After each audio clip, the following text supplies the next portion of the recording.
ఇంకొక కాల్ తీసుకుందాం. హలో, నమస్తే అండి, మీ పేరు ఎక్కడి నుంచి కాల్ చేస్తున్నారు?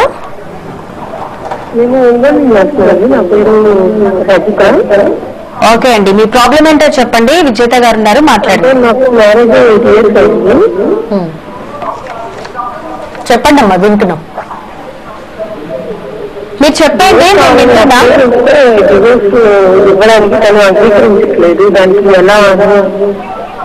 అంటే అంగీకరించకపోతే మీరు మీది ఏ రీజన్ తో వేయాలనుకుంటున్నారు? ఒక ఫర్ ఎగ్జాంపుల్ క్రుయల్టీ కింద, అంటే మిమ్మల్ని మానసికంగానో శారీరకంగా హింస పెడుతున్నారనో, లేదా అతను వేరే వాళ్ళతో కాంటాక్ట్స్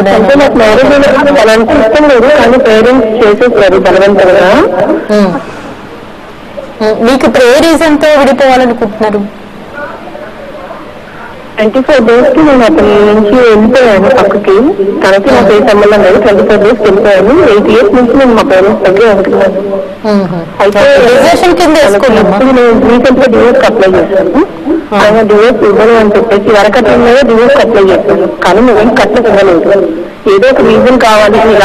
అంటే ఇక్కడ చాలా మంది మిస్టేక్ ఇంప్రెషన్ లో ఉంటారమ్మా. ఏంటంటే వరకట్నం ఇవ్వట్లేదు అని పెట్టేది అదొక డిఫరెంట్, కానీ విడాకుల కోసం అడిగే కారణాలు వేరు. వరకట్నం అనేది ఒక డొమెస్టిక్ వైలెన్స్ గానో లేకపోతే ఒక క్రిమినల్ కేసు గానో వేస్తాం అది. కానీ విడాకుల కోసం మీరు కుటుంబ న్యాయస్థానంలో ఫ్యామిలీ కోర్టులో వేసుకుంటారు. నేను చెప్పిన రీజన్స్, ఇష్టం లేకపోవడం, డిజర్షన్. ఇప్పుడు మీరు 8 years దూరంగా ఉన్నారు, మీ పేరెంట్స్ దగ్గర ఉన్నారు, సో కలిసి ఉండట్లేదు కాబట్టి డిజర్షన్ గ్రౌండ్ కింద. అలాగే మీరు కూడా చెప్పండి, నాకు కొన్ని కారణాల వల్ల అతనితో కలిసి ఉంటే ఇష్టం లేదని మీరు చెప్పండి.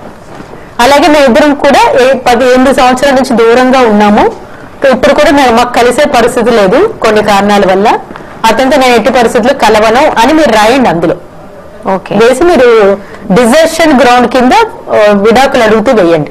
కానీ వరకట్నం అనేది టోటల్ గా డిఫరెంట్ అమ్మా, దానికి విడాకులకి సంబంధం లేదు. ఓకే, చాలా మంది కూడా అసలు ప్రాబ్లం ఏదుందో అది మాట్లాడకుండా ఇంకా వేరే త్రూ వెళ్తూ ఉంటారు. అంటే ఇప్పుడు 498 కింద వేస్తారు అది, కానీ 498 వేసినందువల్ల డివోర్స్ పేరు అది ఫ్యామిలీ కోర్టులో వేసుకోవాలి. ఇది హింస పెట్టినట్లు లేదా వరకట్నం అడిగినట్లు ఇంకా డబ్బులు తెమ్మను, అది దూరంగా ఉన్నారు కాబట్టి డైరెక్ట్ మేము ఎలాగో దూరంగా ఉన్నాము. అతను కూడా ఎలాంటి ఎఫర్ట్స్ పెట్టినట్టు కనిపించట్లేదు. ఎందుకంటే 8 years దూరంగా ఉన్నారంటే రెండో పార్టీ కూడా ఏవో సమ్ ఎఫర్ట్స్ పెట్టుండాలి. పెట్టుంటే ఈ పార్టీకి ఏదో సంథింగ్ ఏదో జరుగుండాలి. కానీ అలాంటిది ఏం జరగలేదు వీళ్ళ కేసులో.